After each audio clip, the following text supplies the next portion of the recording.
Well, after the Iowa Racing and Gaming Commission approved the rules for sports betting in the state, some are worried about the impacts this gambling could have on addicts. Rachel Droz shows us how one Iowa addiction center is preparing to help all those impacted.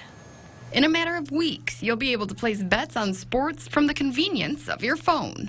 An exciting idea for sports fans, but something that worries people like Rebecca Peterson. Anytime you have that immediate access, that instant gratification, that's exactly what somebody with a gambling disorder would be looking for. Peterson is the director of Mercy One House of Mercy, a facility that treats people battling addiction problems. We see people lose their savings, their retirement funds.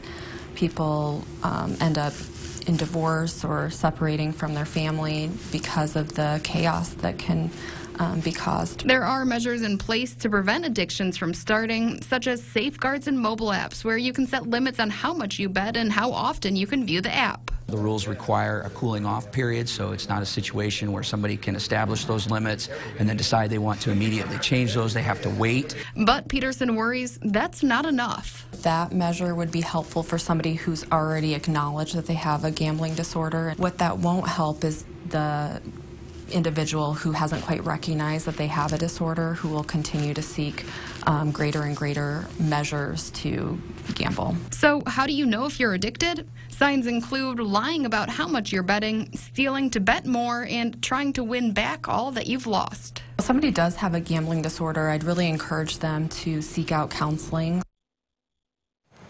Well, sports betting begins in Iowa on August 15th at noon. You must be 21 and older to place a wager.